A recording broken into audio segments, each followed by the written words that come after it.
Hello, everyone. Glad to have you with us today. Thank you for joining me. I'm your host of the Pet Pawcast, Dr. Roberta Westbrook, and we're here at the Houston SPCA, the campus for all animals.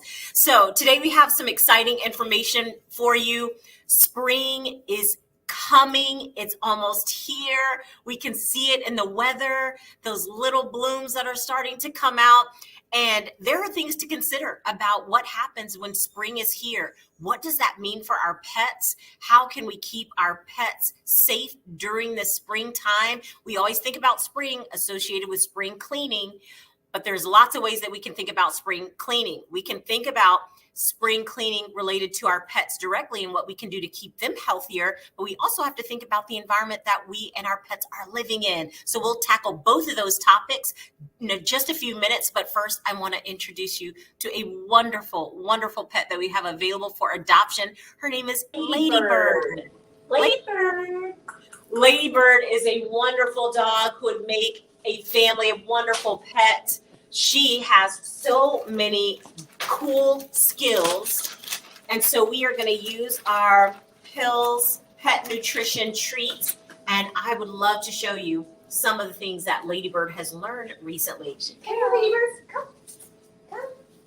Okay, sit. Oh, what a good girl. Ladybird, shake. Wow, how smart are you? Ladybird, down. Good girl. Good job. Yay. And one just because you're cute. Ladybird is a wonderful, wonderful dog that we have available for adoption. She's just a few years old. We think about 4 or 5 years old. And she's active and alert and in really good health. She just needs that forever home. So come on down and visit with her and all the other dogs and cats and puppies and kittens that we have available for adoption. There's no appointment necessary. So you can just come on down to our adoption center, bring your family and friends and make a day of it and see what pets we have available for you. If you have any questions about spring cleaning, we'll be happy to answer them for you. And we will get started with how to keep your pets healthy during the springtime. So let's think about what it means for spring cleaning. One, when the weather gets hotter or warmer, we really love to take our pets outdoors, right? They go outdoors, they go to the dog park more, they may be running 5Ks or 10Ks or marathons with you. And being outdoors means that they're going to be a little bit more in contact with debris, dirt, the smells of the environment. You might be concerned about, grooming for your pet. So when we're talking about cleaning, let's address grooming for our pets. If you have a medium to long hair breed dog, for example, you may want to establish a relationship with a trusted breeder in your area and have your dog taken to the groomer regularly. Things that we want to make sure. We want to keep the coat clean, obviously. We want to keep the mats out of the hair. So sometimes when dogs are outside and they get in the dirt and the debris in the grass, that gets tangled up in the medium to long hair, and it can create some irritation to the skin. So we want to make sure that they have a bath, but we also want to make sure we get the tangles out of their fur. So that's number one. Number two, keeping their nails nice and trim. As the nails overgrow, sometimes it affects the way that the pets bear weight on the ground because the nails are overgrown. And so now the nails are touching the floor instead of the paw pads. And so finding a groomer or even your veterinary hospital to trim the nails and make sure they're nice and short so that your pet has the best optimal movement is going to be important for spring cleaning your pet. Proper grooming. Now, if you have a short hair dog, please don't think that means that your dog can't go to the groomer. You can still take your short hair dog to the groomer to get brushed out and get that undercoat, the coat that sheds a lot, kind of get that brushed out and have a nice bath. They want to feel good too. And if you live here in Texas, then you know that the allergens in the environment are going to be rampant this spring as well. So getting those allergens out of the coat, the pollen, the grasses, getting that out of the coat can also help your pet have a very shiny coat with no itching, minimal licking. So we just want to keep your pets clean this spring. All right, any questions about spring cleaning your pets? Should pet owners be worried about fleas and maybe fleas and ticks in Houston? Absolutely. So part of keeping your pets clean this spring is looking out for fleas and ticks. As the weather gets warmer, we're going to see an increase in flea infestations in the environment, and that can mean flea infestations and tick infestations in your pet. Please see your family veterinarian. They can provide your pet with flea prevention. That can be given several different ways. So there are topical flea preventions that all you have to do is put on the skin of your pet. Typically, you put that on the back between the shoulder blades, and it just absorbs in a few hours for your pet. And those can last for a month or up to 3 months for some products. But there are also oral medications that your veterinarian can prescribe, so that if you don't prefer to have anything on the skin of your pet, you can give an oral medication, and those can also be helpful in preventing fleas and ticks. So please see your family veterinarian about flea and tick prevention as the weather gets warmer. What about sunscreen? Do dogs wear sunscreen? Yes, so all pets don't need sunscreen, but we do think about sunscreen, particularly in pets that have very short or no fur. So the Chinese crested, for example, that has very exposed skin, or pets that have very pale skin or non-pigmented skin. So a white dog with very pink skin and that's thin-haired, sometimes sunscreen may be appropriate because sunburn can happen, particularly in dogs like Chinese cresteds that don't have hair. Certainly they can get sunburn, and can be at risk for diseases associated with that. So talk to your veterinarians about getting a sunscreen that is safe for your pets. What about some of the products that we have around our house that we usually have out a lot, especially since COVID, with the hand sanitizer and the Clorox wipes? Yes. Some dogs like that stuff. Yes, as we start cleaning our homes, we have to be aware of the products that we are using in the home, because animals, dogs and cats, love to explore things with their mouths. They love when they see something new, they want to lick it, they want to chew it, and we want to keep them safe and keep some of the toxic cleaning products away from them. So things that you can do when you're cleaning your home, you may want to consider isolating your pet. That could mean keeping them outdoors. That could mean putting them in a crate temporarily until your floors dry. That could mean maybe if you're doing really thorough cleaning, maybe boarding them or sending them to a family member or friend's home for several hours while you get your home really thoroughly cleaned. What you want to do is make sure that they're not walking on wet floors, for example, and then licking their paws afterwards. A lot of cleaning products can affect the mucous membranes. It can be caustic to them. It can affect the sensitivity to the nasal passages. And so you can have animals that get really irritated in their eyes, nose, and mouth from the fumes associated with the cleaning products. So whatever you can do, just like us, we do a lot of cleaning, and sometimes even we as human beings get overwhelmed by the smell of the cleaning products. Dogs and cats, they have a sensitive nose, many, many more times stronger than us. So they are actually more sensitive to those things. Can a dog develop allergies like humans with these kind of products? Sure. A lot of these products we would just consider toxic to them, particularly if they ingest them or get them in high amounts on their skin. And so, yes, that can be presented as an allergy. So we can say contact allergy, for example. So it comes in contact with the skin. It can cause superficial burns, irritation. And so we want to avoid that. And we typically call that a contact allergy, where they really touched something that irritates and is caustic to the skin. What about fertilizers? I'm starting my deck garden this weekend, and one of my dogs really likes to try and eat the starter plants. Yes. Can that be a problem? Sure. So you want to make sure that you are talking to, if you're doing this yourself, you may want to do research on the types of products that you're using in your garden, make sure that they are safe for pets. But it might be a good idea, again, just to keep your pets out of the yard while you're doing the initial planting, and keep your eye on them in the days afterwards, and make sure that they're not ingesting that fertilizer. And please do research on the types of plants that you are adding to your garden. Lots of plants can be toxic to animals. Several of them can cause liver failure, kidney failure, like the sago palm. Some other types of plants can be toxic. And so you want to make sure that you're purchasing plants that, in the event your pet ingests it, that hopefully it won't be potentially fatal for them.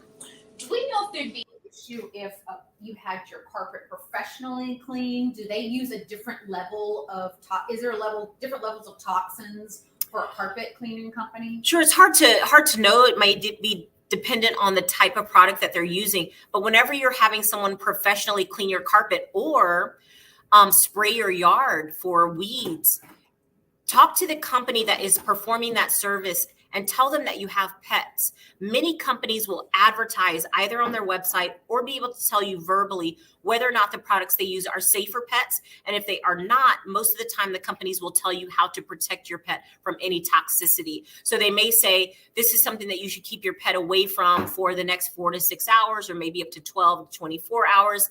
The companies that perform those services can give you that information, but it's a great thing to ask and research. What are some suggestions if you've got neighbors who are doing things out in the yard that they may or may not get into? Yes. So you have to not only be aware of your own surroundings in your home, but also what's going on in the neighborhood as you're walking your dog, or if you see that your neighbors are making changes in their home to keep them safe, maybe remodeling the backyard, the deck, planting, all of that can be going on. Just communicate. I think communicating with your neighbors is important. Knowing what's going on and then making sure that you take proper precautions of keeping your pet safe. So if that means repairing the fence or making sure that your dog goes on more leash walks instead of letting your dog out into the backyard where they might encounter a danger, those might be things to consider as everybody's going through their spring cleaning. And just one final thought about spring cleaning, about checking the chip, like checking your chip. Yeah, absolutely. So remember, we always want you to be able to keep your pet with you and keep your pet safe. And again, as pets are going outdoors more, there's a risk that your pet can get out of the yard, get lost, and wind up in a veterinary hospital or an animal shelter. And what we do when we find a lost or stray pet, we start by scanning them with a microchip scanner. And the microchip scanner can help us pick up a little tiny microchip that your pet might have implanted in their skin. And that microchip, remember, will have your information attached to it. Please make sure that you keep your microchip information updated, current, so that if your pet winds up in a veterinary hospital or animal shelter and we scan that microchip, that we can quickly contact you and get your pet back to you as soon as possible. This is also the time to get your pet into your veterinarian, to get vaccines updated if it's time, get that flea and tick prevention, get the heartworm prevention. Remember, as it gets warmer, we are also not just dealing with fleas and ticks, but more mosquitoes. Mosquitoes carry heartworm disease. You may have heard of it. Heartworm disease can be fatal for our pets, as dogs and cats. So we want to make sure that your pets are on heartworm prevention so that we can prevent that potentially fatal disease. Please see our family veterinarians this spring to make sure we keep our pets healthy. Anything else we should think about with our pets in terms of getting them ready for spring? Because what about hurricane season? That's not until June 1st, but we always talk about getting them crate ready. Yes. So part of spring cleaning can also be just thinking about your upcoming pet's needs. So when you're cleaning your home, a lot of the things that you're going to be cleaning might be belongings to your pet, right? You're cleaning your home. You may want to think about looking through your pet food pantry and saying, what pet food is expired? Does any of it need to be thrown out? Do I need to purchase more pet food for the upcoming hurricane season so that I have plenty, so that if we need to have a go pack ready in an emergency in the event of a hurricane, I have that. You may also want to look at your pet's toys and bedding. Do you need a new bed? Is it falling apart? Are these toys old? Are they growing mold on them and you need to get rid of those toys? Maybe you need new toys for your pets. Maybe they've been laying over in the corner in the backyard and you're trying to get that toy back out so that you can play with your pets this spring. But maybe that toy needs to be thrown away and get new toys. So you may be doing a lot of cleaning out. This might be a good time to put together a nice ready go pack for your pet in an emergency in the event that we have a hurricane in our upcoming hurricane season. Is it a good idea or bad idea? Clorox wipes, and you mentioned toys. Oh, yes. So are you going to use your regular household disinfectants on your toys? So I would say there's certainly, you can certainly do that. Just make sure that you rinse those toys very, very well. So if you are using Clorox wipes on the toys, I would say rinse them afterwards and let them dry before giving them to your pet, because again, those are going to be in your pet's mouth. Any concentrated bleach that's going to be in their oral cavity can cause really severe burns. So you want to make sure that you rinse that off, let them dry naturally, maybe out in the sunlight, and then they may be safe for your pets to play with. Signs and symptoms that maybe my dog has gotten into something weird. So if you think your pet has gotten into a toxin, a cleaning product, oftentimes you may notice if they licked it that they may seem irritated in their mouth. So hypersalivation, salivating a lot. They may seem like they're trying to get something out of their mouth, like they're irritated there. You might notice, if you don't notice those things, sometimes they'll stop eating because their mouth may be irritated, or they have sores in their mouth from the chemicals. Sometimes they may have more severe signs like vomiting and or diarrhea if they ingested a large amount of those chemicals, and now it's causing GI upset. So if you're noticing any of those and you can associate it with recent cleaning of your household, I would say call your family veterinarian right away. Try to get an idea about what you think your pet got into, and that can help your veterinarian determine the best course of action. Is there anything special that we should pay attention to when it comes to cats and kittens? Sure. So spring cleaning, year round, we're doing this, but especially during the spring, you think about putting a lot of potpourri and essential oils in your home because you want them to smell good. Cats may be more prone to getting into that potpourri and into those essential oils. So you want to keep that away from your cats and kittens. They love to explore just like dogs and puppies. Those can be not only caustic, irritating to the oral cavity if they lick that up, but sometimes those products can cause liver failure as well. And so you want to make sure that you keep your cat away from the essential oils and the potpourri. And when talking about spring and cats and kittens, maybe some reminders about all of the nursery that we have, but then also reminding everybody about some steal kittens from Yes. Mama. Spring cleaning. Maybe you're out on a walk and you see some kittens and you're gonna scoop them up. But let's talk about kittens that might be outside, outdoors, and you stumble upon a litter of kittens and you're wondering what to do.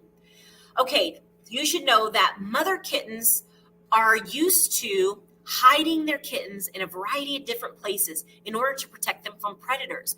And so it's not uncommon for you to see a litter of kittens that are sleeping, and then maybe they're under a little bush, but you don't see mom around. That's okay. Mom may have put them there on purpose to kind of hide them from predators. She goes to get some food, or do whatever moms do, and then come back and take care of her kittens later. So what you want to do is when you see a litter of kittens and you're wondering if they're abandoned, don't touch them right away. Give them a couple of hours. Give them about 2 to 4 hours to see if mom comes back to take care of them. See if they have been moved. Also, a litter of kittens that you see outside, if they are resting comfortably, so they're sleeping, they're curled up, they look fairly clean, their coat is nice and fluffy, mom is probably taking care of them and she's just gone temporarily. She'll be right back. Give it a few hours. If you notice that, in fact, these kittens don't look healthy, maybe you see one all by itself and it's crying loudly, it doesn't look kempt, maybe it's wet or the hair coat looks disheveled, certainly that could mean that this kitten is abandoned or sick, and you may want to scoop that kitten up and take it to either your local veterinary hospital, or you can bring it to us, the Houston SPCA. We are working on a upcoming 24-hour kitten nursery so that we can get some of these abandoned and sick, injured kittens on their way to good health. But give those moms a chance to come back and take care of their babies. And let's not forget our wild friends. Yes, this is also the time that we're seeing a lot of baby opossums, baby squirrels come into our wildlife center of Texas, hundreds per day sometimes. So if you find an injured squirrel or injured opossum, the Wildlife Center of Texas here on the same campus as the Houston SPCA can take those babies in, rehabilitate them, bottle feed them until they're healthy and able to survive on their own, and get them back out into the wild where they need to be to live their best life. So don't hesitate to call us or visit the SPCA.org if you have questions or concerns about abandoned or injured kittens, puppies, or wildlife, and we'd be happy to help you. And also, maybe as we wrap up, you want to share a little bit about what our volunteers have been busy doing, because Ladybird is a good example of the training, the behavior training that a lot of these large dogs are getting. Wow, we are so happy for our adoptions team here. They are doing a fabulous job with our volunteers. So our adoptions team and our volunteers have teamed up. And what they're doing is they are trying to make sure that the dogs that you adopt have the best manners, that they know how to walk on a leash, that they know how to sit, that they know how to stay, that they know how to come when called, and they know how to do a few cute things like shake and lay down on command. And so they're working very hard every day to get these dogs in shape for you so that they can be better pets in your home. And they're earning nice little training pins, and these dogs are earning all kinds of certifications that make them quite special. So you saw Ladybird, who has really made leaps and bounds in her training. We're so proud of her. So you should come on down and visit and tell our adoptions team and our volunteers what a great job they're doing with our dogs to get them trained for you. We'd be glad to have you come on down to our campus and visit. Again, there's no appointment necessary. We've got pets looking for their forever home. And if you'd like to support us, please visit HoustonSPCA.org/donate. You can be a financial partner, but you can also help us by being a volunteer or a foster parent. And there's so many ways that you can be a part of our extended family. We thank you so much for being a part of us and coming on down to visit us. Thank you so much. And we will see you next week on the Pet Pawcasts.